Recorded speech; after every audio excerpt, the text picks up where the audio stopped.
하나님 말씀입니다. 사도행전 28장 30절에서 31절 말씀 우리 다 함께 합독하겠습니다. 시작. 바울이 온 이태를 자기 셋집에 머물면서 자기에게 오는 사람을 다 영접하고 하나님의 나라를 전파하며 주 예수 그리스도에 관한 모든 것을 담대하게 거침없이 가르치더라. 아멘. 함께 기도하겠습니다. 하나님 아버지, 은혜와 사랑을 감사합니다. 오늘 함께 예배하며 하나님의 은혜를 사모합니다. 이 가운데 임재하여 주시고 우리에게 말씀하여 주옵소서. 세우신 설교자를 통하여 그리스도의 영광을 보기를 원합니다. 참으로 성령 하나님, 우리의 지각을 열어 주옵소서. 하나님을 아는 지식이 있으므로 참으로 하나님을 뜨겁게 사랑하는 마음으로 충만하게 하여 주옵소서. 우리의 의지를 하나님 앞에 드려 결단함으로 하나님께서 기뻐하시는 삶을 살아가도록 우리에게 은혜를 베풀어 주시옵소서.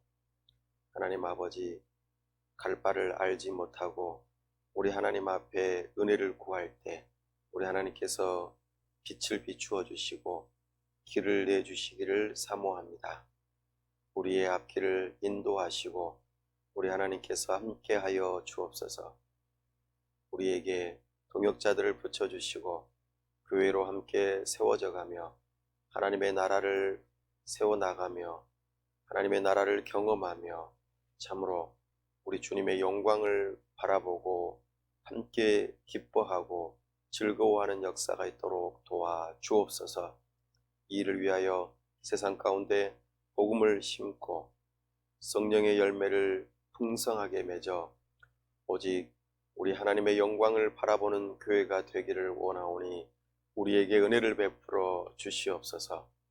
이 시간 우리와 함께 하여 주시고 우리 가운데 거하시며 주님의 영광을 드러내 주시고 우리에게 약속하신 모든 것들을 다 이루어 주시옵소서.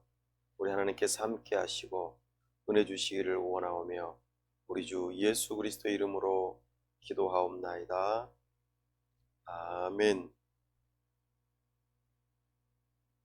오늘은 성경 여행 세 번째 시간으로 구약이라고 하는 제목으로 주의 말씀을 선포합니다. 우리는 지난 시간에 성경을 여행하기 위해서 지도를 하나 가지기로 하였습니다. 그 지도는 언약을 중심으로 펼쳐지는 하나님의 나라의 역사가 어떻게 시간을 흘러가면서 이루어지는지, 또 그 일들 가운데 어떤 인물들과 어떤 사건들이 있었는지, 이와 같은 것들을 중심으로 우리가 성경을 살펴보기로 하였습니다. 그러나 이것은 지도에 불과한 것이고 이 지도를 따라서 실제적으로 우리가 한 걸음 한 걸음 여행하듯이 걸어가 보아야만 합니다. 그래서 우리는 이제 발을 내디디려고 합니다. 우리는 지도를 가지고 먼저 구약부터 살펴보려고 합니다. 그래서 우리는 이 구약을 살펴볼 때에 구약이 어떤 구조를 가지고 있고 또 무엇을 말하려고 하는지 그 주제를 잘 파악하면서 우리가 구약의 모든 내용들을 살펴보고 그러면서 우리가 하나님의 영광이 점차적으로 드러나고 바라보이는 것을 우리가 보기를 원합니다. 그 일을 위해서 구약에 대한 여러 가지 내용들을 우리 함께 개략적으로 살펴보고 여기에서 말하고자 하는 바가 무엇인가, 그래서 하나님의 영광을 어떻게 볼 수 있는지 이런 부분들을 살펴보려고 합니다.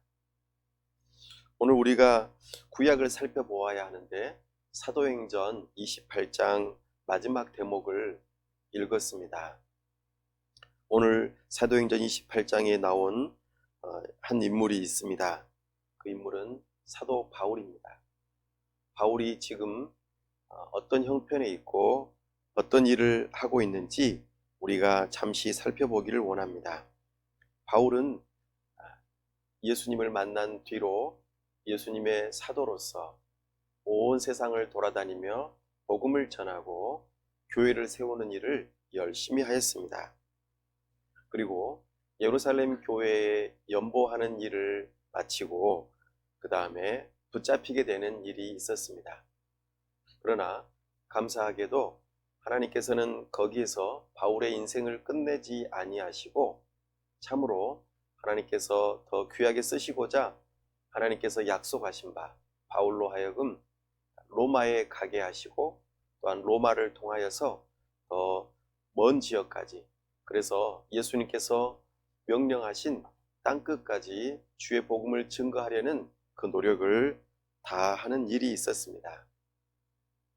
바울은 로마 시민권자로서 예루살렘에서 붙잡혔지만 거기에서 재판을 받고 바로 처결이 이루어진 것이 아니라 로마에 가서 재판을 받고 그리고 그 이후에 되어질 일들을 두고 지금 사도행전에서는 사도 바울이 로마로 압송되어지는 그런 여정들이 이 본문의 앞선 내용에서 나타나게 됩니다. 그리고 이제 사도행전 28장 마무리되어지는 부분에서는 사도 바울이 로마에 도착한 이후로 첫 번째로 감옥에 들어갈 때에 가택연금 상태에 있는 것을 우리가 보게 되는 대목입니다. 사도 바울은 처음 감옥에 들어가는 그 상황은 그리 나쁘지 않았습니다. 가택연금이었고 그리고 경비도 삼엄하지 않았으며 나아가 2년 동안 오늘 보니까 이태를 자기 셋집에 머물면서 세를 내고 그리고 거기에서 머물면서 2년 동안 사람들이 자유롭게 왕래할 수 있도록 허용되어지는 모습을 우리가 보게 됩니다. 사도 바울은 이렇게 사람들을 다 영접하면서 한 가지 일을 하였다. 그렇게 31절에서 말합니다. 함께 다시 한 번 더 읽어보겠습니다. 하나님의 나라를 전파하며 주 예수 그리스도에 관한 모든 것을 담대하게 거침없이 가르치더라. 아멘. 네. 사도 바울이 거침없이 또 담대하게 가르쳤던 내용이 무엇이냐면 바로 하나님의 나라와 주 예수 그리스도에 관한 모든 것입니다. 우리가 성경을 이렇게 보자고 했습니다. 하나님의 나라의 역사 가운데 펼쳐지는 그 모든 일들, 그리고 그 일의 핵심이 되고 중심이 되는 우리 주 예수 그리스도의 그 구원의 역사, 이것이 성경의 모든 내용인데 이것을 사도 바울이 동일하게 사람들에게 거침없이 담대하게 가르치고 있는 모습을 우리에게 보여주고 있습니다. 사도 바울은 당시에 주님이라 그렇게 표현할 수 있는 딱 한 사람, 그러니까 로마 황제를 향하여서 주라고 표현하지 아니하고 오직 예수 그리스도만이 주님 되심을 그렇게 거침없이 담대하게 사람들에게 가르치고 선포하는 모습을 우리에게 보여줍니다. 사도 바울은 누구의 부르심을 받았습니까? 바로 예수 그리스도의 부르심을 받았습니다. 사도라는 말의 뜻은 바로 부름받은 자라는 뜻이지요. 예수 그리스도에게서 부름받은 심부름꾼이니 당연히 예수 그리스도의 말을 할 수밖에 없겠죠. 곧 예수 그리스도에게 배운 바 그것을 가르칠 수밖에 없는 것이지요. 사도 바울은 구약에 능한 사람이었습니다. 바리새인이었고 율법학자였습니다. 구약을 당시에 모든 모세의 율법과 선지자의 글들과 시편에 나온 그 모든 내용들을 통달한 사람이었고 최고의 학자였습니다. 그럼에도 불구하고 예수님을 그리스도로 메시아로 알아보지 못하였습니다. 그러나 부활하신 예수 그리스도를 만난 사도 바울은 참으로 그의 인생이 변화가 일어났고, 참으로 성경에서 말하는 바 하나님의 나라가 이루어지는 그 모든 역사 가운데 우리 주 예수 그리스도를 가르치고 선포하지 아니하면 안 된다는 것을 알게 되었고, 이것을 복음으로 여기고 온 세상을 돌아다니며 유대인과 이방인들을 향하여 이 하나님의 나라와 주 예수 그리스도에 관한 모든 것을 거침없이 담대하게 가르쳤던, 또 선포하였던 그 모습을 오늘 우리는 사도행전 마지막 대목에서 요약적인 상태로 다시 한번 보게 됩니다. 우리는 이렇게 하나님의 나라와 주 예수 그리스도에 관한 모든 것이 담겨 있는 성경을 보려고 하는 것이죠. 이것이 성경의 핵심 내용입니다. 우리도 사도 바울처럼 이 성경의 주된 내용을 살펴보는 일을 하려고 하는 것이죠. 그 일에 있어서 특별히 오늘은 구약을 좀 더 살펴보겠다 하는 것입니다. 어떻게 하면 성경을 전체적으로 통일성 있게 볼 수 있을까? 바로 그것은 하나님 나라의 역사를 보는 눈을 가지고 성경을 보게 될 때에 우리는 성경을 전체적으로 통일성 있게 볼 수 있다는 것을 우리는 발견하였습니다. 사도 바울이 지금 2년 동안 많은 사람들에게 그렇게 거침없이 담대하게 가르쳤던 그 내용의 모습과 일맥상통한다는 것을 우리가 보게 됩니다. 성경은 하나의 이야기로 이루어져 있다 했습니다. 하나님 나라의 역사 이야기이죠. 창조와 타락과 구속과 그 완성의 모든 내용이 성경 안에 하나로 담겨 있습니다. 특별히 구속의 역사를 위하여 우리 주 예수 그리스도를 예비하시고 준비하시고 보내셔서 그 일들을 이루시고 완성하시는 그 하나님 나라의 역사, 이 역사의 이야기의 가장 주인공은 바로 하나님이신 것을 우리로 하여금 알게 했습니다. 그래서 구약과 신약에 걸쳐서 펼쳐지는 그 모든 내용은 하나님 나라의 역사이며 그 핵심은 예수 그리스도에 있음을 우리는 기억하고 성경을 읽을 때마다 이것을 염두에 두고 우리는 살펴볼 필요가 있습니다. 그렇다면 본격적으로 구약의 여러 가지 개요적인 내용들을 조금 살펴보면서 구약에는 이런 것들이 있구나 하는 것을 좀 더 알아볼 수 있기를 바랍니다. 구약은 신약에서 간접적으로 4,000회 정도 언급하고 있습니다. 그리고 직접적으로 300회 정도 인용을 하고 있지요. 구약은 하나님의 약속을 기록한 것이라면 신약은 그 약속이 이제 비로소 성취되어지는 모습인 것을 우리로 하여금 알게 합니다. 그러니까 구약과 신약은 결코 서로 분리시킬 수 없다 하는 것입니다. 구약은 1500여 년 동안 약 40여 명의 저자 가운데 또 3개 국어로 3개의 언어로 이루어져 있는, 쓰여져 있는 성경입니다. 여기에는 다양한 문학 형식이 담겨 있습니다. 시도 있고 법령집도 있고 지리서도 있고 다양한 이야기도 담겨 있고 굉장히 다양한 문학 형식으로 이루어져 있습니다. 그리고 다른 대륙의 그 모든 내용들이 배경으로 되어져 있고 다양한 문학 가운데 이 성경이 기록된 것을 우리는 알아볼 수 있습니다. 그래서 성경 안에서는 하나님과 연관된 사람, 장소, 사건들이 다 기록되어 있습니다. 하나님과 연관되어지지 않는 것이 하나도 없습니다. 그래서 구약은 모든 인류의 역사 가운데서 하나님을 드러내 보이려는 목적으로 이 구약 성경이 기록되었다는 것을 우리는 이해할 필요가 있습니다. 이 구약 성경은 파피루스라고 하는 갈대를 이렇게 찧어서 곱게 하나의 여러 가지 종이처럼 엮어가지고 그렇게 기록한 성경입니다. 그러나 이 파피루스는 시간이 지나면서 부서지기 쉽고 깨어지기 쉽기 때문에 계속해서 사본이 쓰여져야만 했습니다. 그리고 이 구약 성경은 오늘날 이렇게 몇 장, 몇 절 이런 식으로 나누어지는 것은 당시에 있었던 일들은 아닙니다. 역사 가운데 13세기 초에 파리 대학교에서 1189장 전체 성경을 이렇게 장으로 나누는 일들이 있었습니다.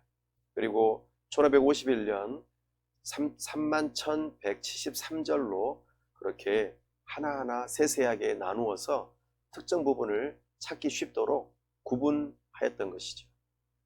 그렇게 해서 성경이 오늘날 우리에게 주어진 것입니다.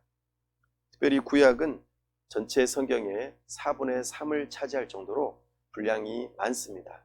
그만큼 중요하다는 것이겠죠. 이 구약이라고 하는 명칭은 초대 교부인 오리게네스에 의해서 사용되어졌습니다.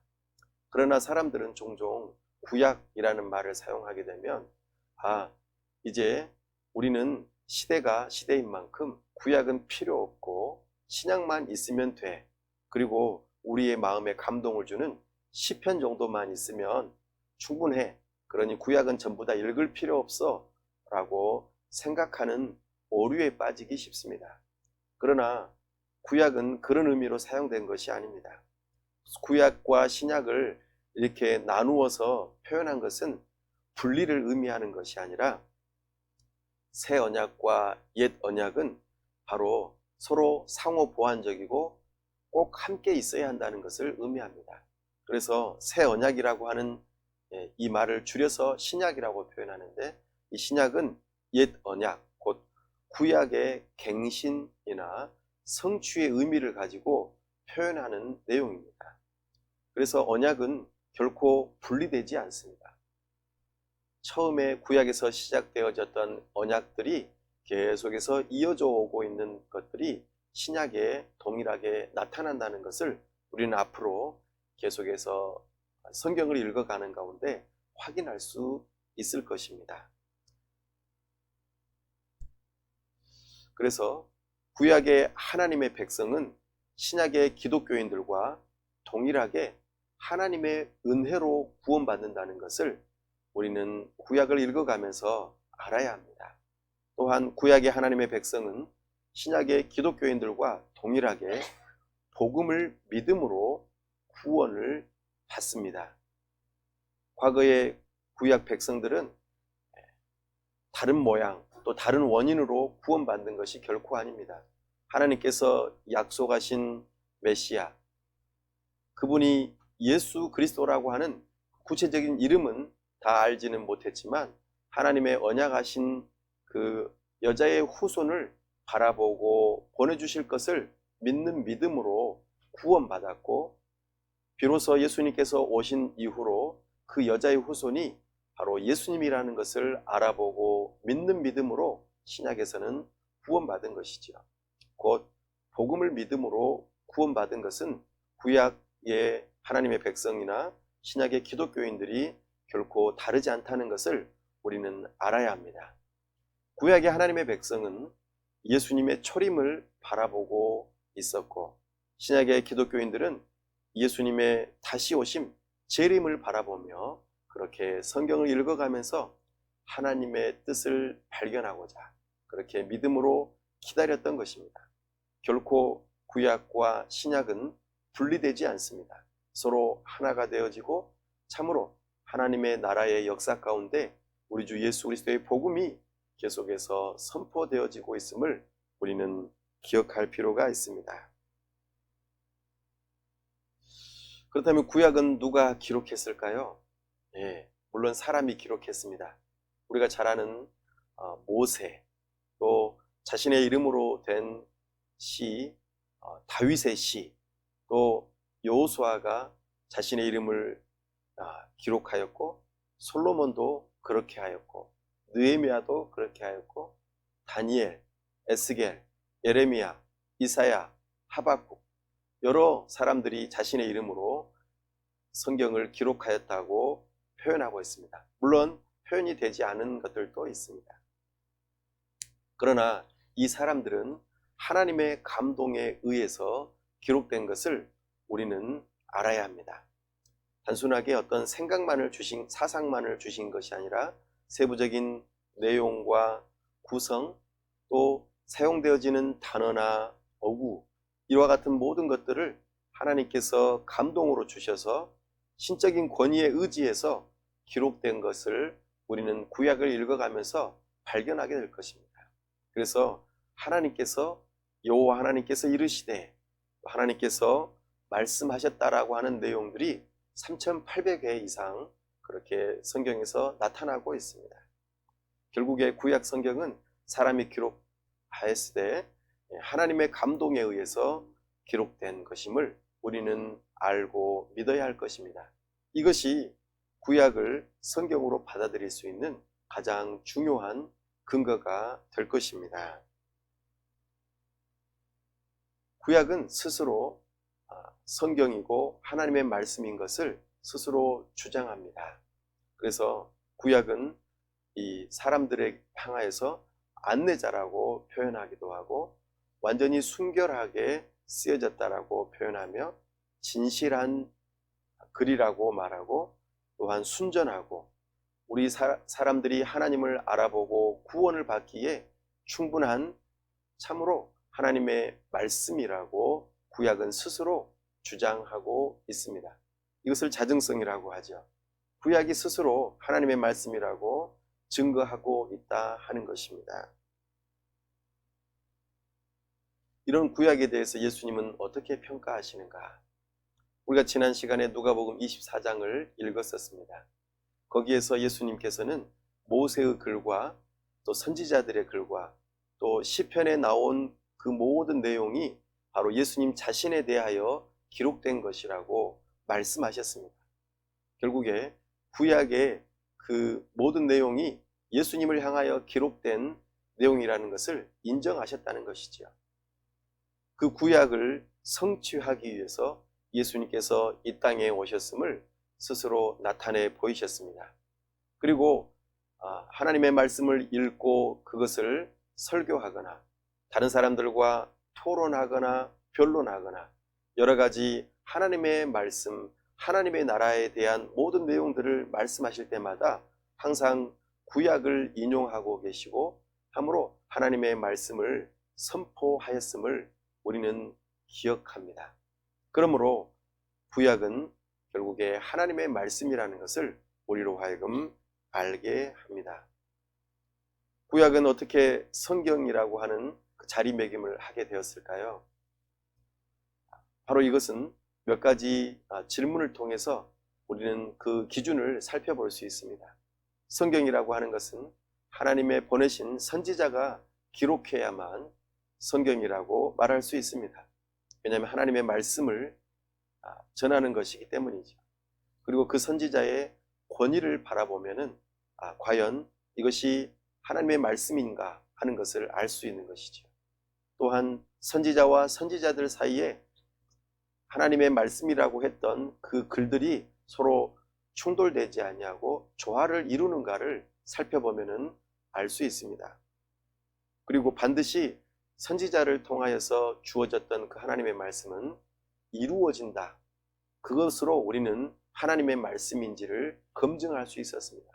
하나님의 말씀의 능력이 나타나는 것을 바라보면서 우리는 알 수 있었고, 그리고 그것을 받아들이는 하나님의 백성들이 이것을 과연 하나님의 말씀으로 받아들였던 것이죠.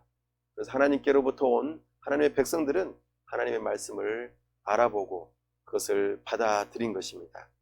그렇게 쓰여지기 시작했던 첫 번째 성경이 바로 모세의 글이지요. 우리가 말하는 모세오경, 창세기, 출애굽기, 레위기, 민수기, 신명기, 이렇게 기록되어진 첫 번째 성경이 언약궤에 보관되어졌고, 시간의 흐름에 따라서 계속해서 하나님의 사람들을 통하여서 기록되어졌음을, 보관되어졌음을 우리는 기억합니다. 그리고 모세오경의 마지막 대목에 신명기 31장 24절에서 26절에 보면 여기에 이 글이 참으로 모세의 그림을 확인해주는 그런 추가적으로 편집되어진 글이 쓰여졌던 모습을 우리는 보게 됩니다. 모세 후대에 하나님의 말씀을 맡은 자들이 이 부분에 대해서 확증하고 있는 내용들이 고스란히 나타나고 있습니다. 그 모습이 계속해서 시간의 흐름에 따라서 지속적으로 보관되어졌고 또 사본으로 기록되어졌으며 이 모든 것들이 다 하나의 성경으로 모아지고 편집되어져서 구약이라는 명칭을 사용하지는 않았지만 모세의 글과 선지자의 글과 시편이라고 하는 이 표현으로 되어진 세 개의 범주로 되어졌던 것을 하나의 정경으로 인정하고 그렇게 삼았던 것이 예수님 오시기 2에서 3세기 전, 그러니까 200년에서 300년 전에 이미 하나님의 백성들 가운데 이것은 하나님의 말씀이라고 이미 정해졌던 것이죠. 그리고 예수님 오시기 전에 약 400년 동안에 말라기 선지자의 예언을 마지막으로 하나님께서는 더 이상 계시를 주시지 아니하시고 침묵하셨다는 것을 우리는 성경을 통하여 바라보게 됩니다. 그렇게 해서 과거의 하나님의 백성들, 유대인들은, 이스라엘 백성들은 구약을 삼중 구조로 그렇게 늘 말씀을 보관하였습니다. 첫 번째가 바로 토라, 두 번째가 네비임, 세 번째가 케투빔 해서 토라는 모세의 다섯 개의 그 성경을 하나의 율법서로 보고 그렇게 토라라고 표현했습니다. 그리고 선지자들이 기록한 글들을 네비임이라 해서 선지자들이 표현한 예언을 하나로 묶어서 예언서라고 그렇게 표현하였습니다. 그리고 케투빔이라고 해서 성문서, 하나님께서 특별히 주셨던 그 내용들의 글들이 거룩하되 특별히 여러 가지 시라든지 여러 가지 이야기들이 담겨 있는 모습들로 그렇게 삼중구조로 전체적으로 하나를 보고 그렇게 늘 보관하고 관리하고 읽었었습니다. 이것은 예수님께서도 인정하셨던 구조입니다. 이것이 이제 예수님 이후로 이 신약의 교회 역사 안에서는 이것을 사중구조로 재편집을 하였습니다. 그러나 구약 39권은 결코 달라지지 않았습니다. 다만 편집이 조금 달라졌을 뿐이지요. 그래서 사중구조로 기독교 우리가 지금 현재 사용하고 있는 이 성경 안에서는 율법서와 역사서, 시가서, 선지서라고 하는 네 가지 범주로 그렇게 가지고 재편집을 하였습니다. 이 편집한 기준은 특별히 다른 것이 아닙니다. 문학적인 그런 성격을 따라서 하나로 한 대로 묶은 것이죠. 그래서 우리가 성경을 읽어가다가 가끔 어려움을 겪을 때가 있습니다. 왜냐하면 이 성경이 시간의 순서를 따라 기록된 것처럼 알고 그렇게 여기고 성경을 읽었었는데 어느 순간에 보면은 갑자기 시간의 순서가 뒤바뀐 것처럼 보이고 그리고 복잡하게 이루어진 것처럼 여기기 때문입니다. 그렇습니다. 바로 이 성경이 문학의 어떤 중요한 구조를 따라서 이렇게 편집이 되어 있다 보니까 시간의 흐름 따라 기록되지 않은 것으로 보여서 혼란스러울 때가 있는 것이죠. 그래서 시간의 흐름 따라서 재편집해서 성경을 읽어볼 필요도 있겠습니다.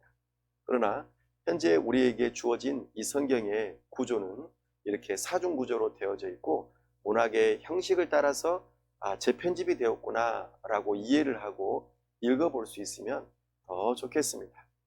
이렇게 구약 성경은 이런 틀을 가지고 편집이 되어 있다는 것을 기억하고 읽어간다면 좀 더 어렵지 않게 읽어갈 수 있고 무엇보다도 중요한 것은 이런 구조를 따라서 성경의 가장 큰 주제가 무엇인가를 살펴보면서 읽는다면 우리는 오류에 빠지거나 헷갈리지 않을 수 있습니다. 바로 사도 바울이 전했던 바로 하나님의 나라와 우리 주 예수 그리스도에 관한 모든 것을 이 구약 성경에서 담고 있기 때문에 그 주제의 의식을 잊어버리지 않으면 우리는 구약을 읽어갈 때에 놓치지 않을 수 있습니다. 특별히 제가 지난 시간에 드렸던 이 지도를 꼭 마음속에 가지고 있으면서 성경을 읽어간다면 더더욱 우리는 이 구약 성경을 읽어가면서 헤매지 않을 수 있습니다. 그래서 영원에서 시작된 것이 창조시대, 아담시대, 노아시대, 아브라함시대, 모세시대, 다윗시대, 포로시대, 이렇게까지 펼쳐진 시기가 바로 구약에 나타난 것들입니다. 그리고 예수님 시대, 교회 시대, 그리고 새 창조 시대가 신약에서 나타나는 그 내용들인 것이죠. 이것을 시대를 구분하는 것은 언약이라고 하였습니다.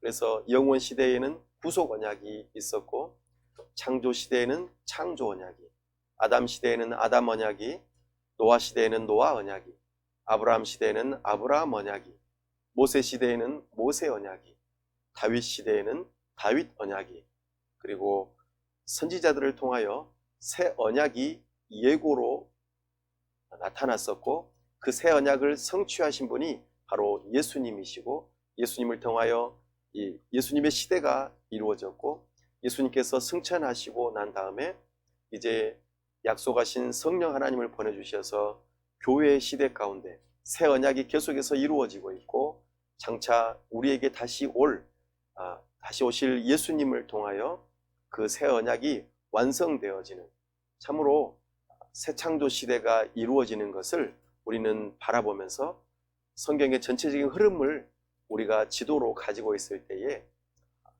우리가 성경을 읽어가면서 헤매지 않고 우리는 길을 잘 잡아갈 수 있다 하는 것입니다. 그래서 우리가 구약의 여러 가지 구조들이 있지만 그 구조들 가운데서 우리가 핵심적인 그 주제는 오늘 사도 바울이 말했던 그것만 잘 기억해도 우리는 결코 방향성을 놓치지 않게 될 것입니다. 바로 하나님의 나라의 그 역사, 그 가운데 가장 핵심이 되는 우리 주 예수 그리스도에 관한 그 모든 내용이 구약에 담겨 있다는 것이죠. 그것을 조금 더 풀어보면은 이스라엘의 역사가 구약의 전체적인 내용에 다 나타납니다.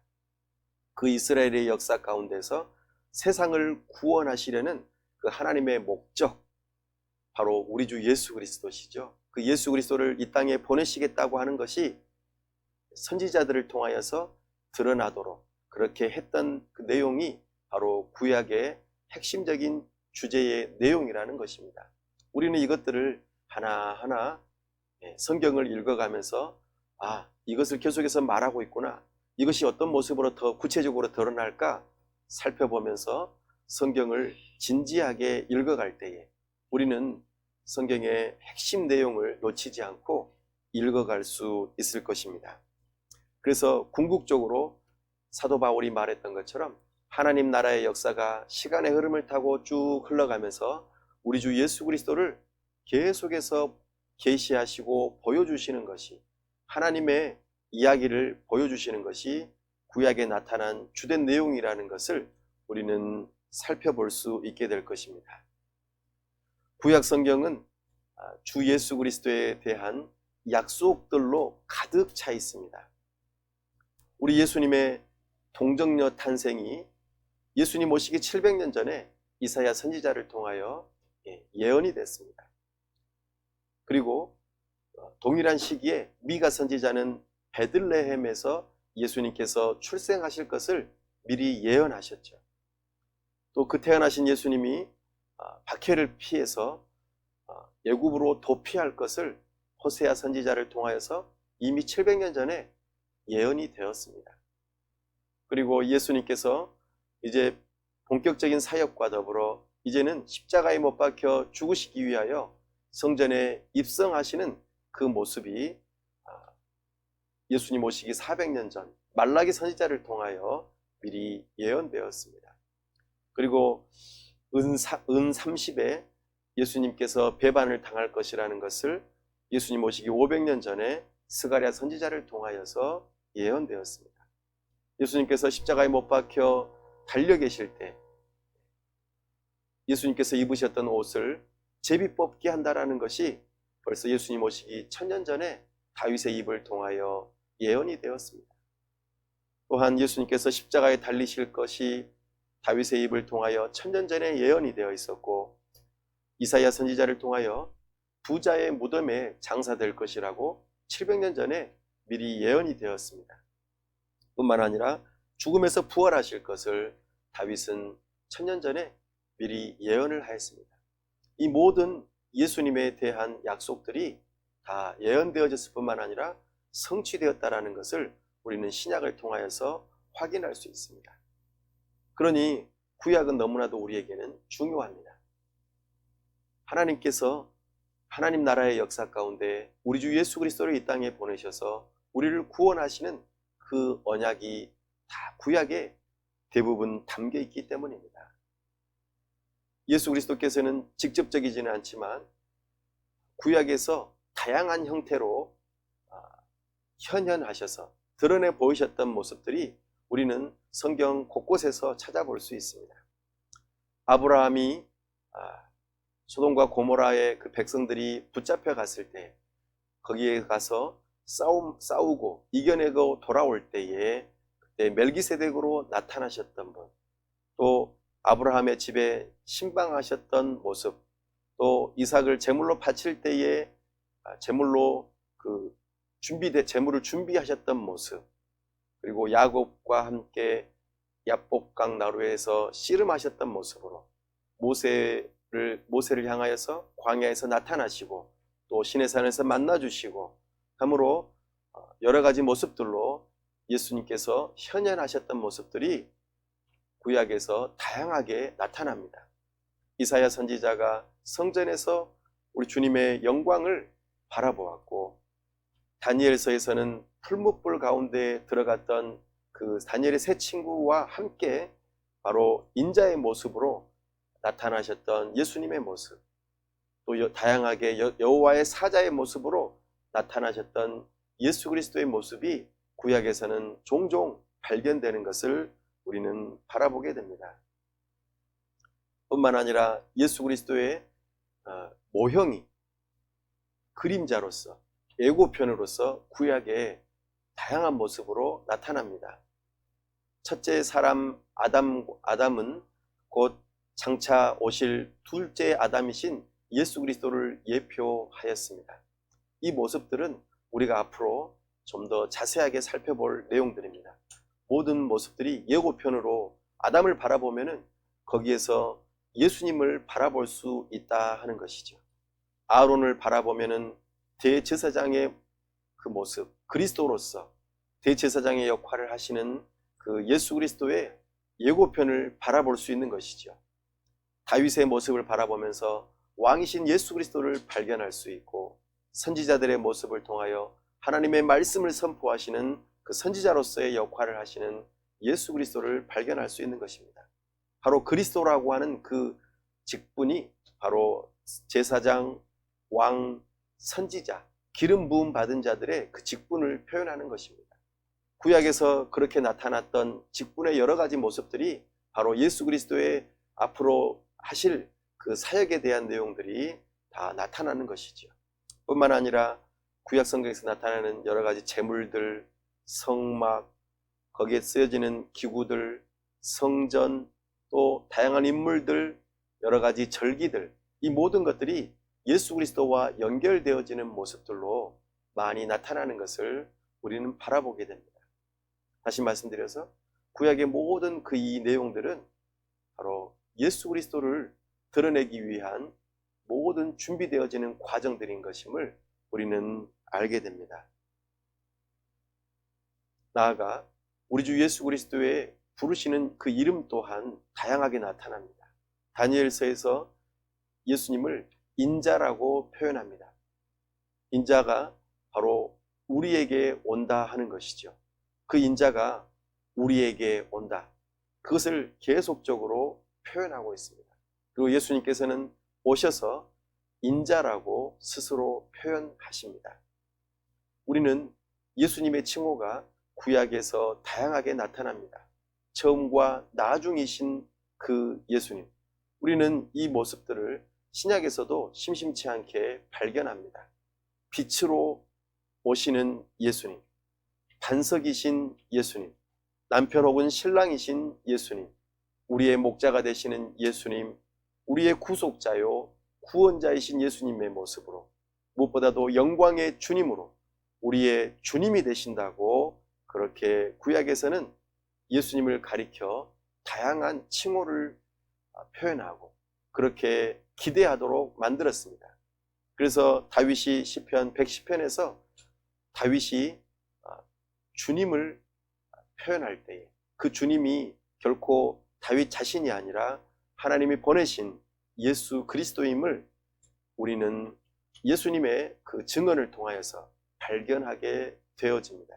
예수님은 주님이시요 우리의 구원자이신 예수님이시요 참으로 그리스도로서 왕과 선지자와 제사장의 직분을 다 감당하기 위해서 이 땅에 오셨음을 우리는 구약을 통하여 발견하는 것입니다. 이렇게 하나님 나라의 역사가 흘러가면서 우리 주 예수 그리스도의 그 다양한 모습들이 이 구약의 곳곳에 숨겨져 있기 때문에 우리는 구약을 반드시 읽으셔야만 합니다. 구약을 알면 알수록 우리는 신약을 보는 눈이 더욱더 열어지게 됩니다. 물론 반대로도 할 수 있겠죠. 신약을 잘 알면서 구약을 읽어간다면 구약에서 이것이 신약의 이 부분과 연결되어 주는구나 라고 또한 알 수 있게 되는 것이죠. 궁극적으로 구약과 신약은 결코 별개의 것이 아니고 분리되어진 것이 아니고 서로 하나요 함께 되어지며 우리의 구원에 있어서 꼭 필요한 성경이고 하나님 나라의 역사를 이해하고 그 가운데 우리 주 예수 그리스도를 발견할 수 있도록 우리에게 주어진 놀라운 선물이 바로 구약 성경인 것을 우리는 기억하고 믿어야 할 것입니다. 우리 주 예수 그리스도의 그 놀라우신 영광이 구약 곳곳에 담겨 있음을 우리는 기억하고 이것을 믿읍시다. 모든 성경에서 그리스도를 찾고 거기에서 발견되어지는 영광을 함께 나누고자 하는 것이 오늘의 목적입니다. 그로 인하여 우리의 마음이 뜨거워질 수 있기를 원합니다. 은혜와 진리가 충만한 모든 성도들이 다 될 수 있기를 바랍니다. 성경 한 절 한 절, 한 장 한 장 그곳에 담겨 있는 예수 그리스도의 그 흔적들을 바라보고 하나님 나라의 역사가 어떻게 흘러가고 하나님의 뜻이 반드시 이루어지는 모습을 바라보며 장차 우리 예수님께서 틀림없이 다시 오시고 하나님 나라가 반드시 완성된다는 그 믿음을 가지실 수 있기를 바랍니다. 성경 한 권 한 권 66권 모두에 담겨 있는 그 내용들을 통합적으로 성경을 보는 눈을 가지고 하나님의 영광을 바라보면서 우리가 참으로 기뻐하고 즐거워하고 참으로 하나님의 영광으로 말미암아 우리의 마음이 뜨거워지고 우리 주님을 믿는 믿음으로 이 죄악된 세상 가운데 우리가 지금 현재 살아가고 있는 역사의 그 흐름을 이해하고 장차 펼쳐지게 될 새 하늘과 새 땅을 바라보고 하나님의 나라가 완성되기를 사모하는 믿음의 사람들이 다 될 수 있기를 간절히 바랍니다. 우리 시간 또 함께 내눈 주의 영광을 보내 함께 찬송하면서 주님의 영광 보기를 사모할 수 있기를 원합니다. 시간 함께 기도하기를 원합니다. 주님의 영광 보기를 원합니다. 사도 바울이 봤던 그 하나님 나라의 역사, 우리 주 예수 그리스도의 그 놀라우신 영광을 우리가 구약을 읽어가면서 보기를 원합니다. 구약 가운데 담겨 있는 그 하나님의 영광을 우리가 볼 수 있는 눈을 열어 주옵소서. 참으로 구약을 바라보면서 우리가 구원의 하나님, 참으로 우리의 주님 되신 그 하나님을 바라볼 수 있게 해달라고 이 시간 함께 한 번 더 기도하겠습니다. 하나님 아버지, 은혜와 사랑을 감사합니다. 참으로 우리가 성경을 읽어갈 때에 많은 어려운 내용들이 있고 이해되지 않는 것들이 많이 있고 참으로 힘들 때가 많아서 성경을 읽어가다가 포기하고 또 여러 가지 모습들로 인하여 성경을 멀리하는 일들이 많이 있사온데 참으로 특별히 구약이 우리에게 얼마나 중요하고 필요한지 우리가 방금 바라보게 되었습니다. 하나님 나라의 역사가 어떻게 펼쳐지고 그 가운데 우리 주 예수 그리스도께서 어떻게 계시되어지며 우리에게 구원의 소망의 역사가 펼쳐지게 되는지를 우리가 보기를 원합니다. 우리의 마음을 새롭게 하여 주시고 참으로 주님의 말씀을 읽어갈 수 있는 힘을 주시고 열망을 주시고 우리의 마음이 점점 뜨거워지게 하여 주시고 우리 주님의 영광을 바라보면서 기뻐하게 하여 주시고 어떻게 이 일들이 이루어지는가 하나님의 그 놀라우신 역사와 신실하심을 바라보고 우리 주님을 찬양하고 기뻐하고 즐거워하며 우리의 마음이 뜨거워져서 하나님께 찬송과 영광이 되어지는 역사가 있게 하여 주시고 이 기쁨을 다른 사람들에게도 나누고 또한 공유하고 참으로 선포하는 데에 우리가 그렇게 쓰임받을 수 있도록 도와주시옵소서. 우리 하나님 아버지께서 우리의 지각을 열어주셔서 참으로 또한 우리에게 성실함을 더해주시고 열망을 더해주셔서 성경을 잘 읽어갈 수 있도록 은혜를 베풀어 주시옵소서. 힘주시고 능력을 더하여 주시옵소서. 하나님의 살아계심을 성경을 읽어가는 가운데 경험할 수 있도록 도와주옵소서. 하나님을 만나는 역사가 있도록 은혜 베풀어 주시옵소서. 우리 주 예수 그리스도의 이름으로 기도하옵나이다. 아멘.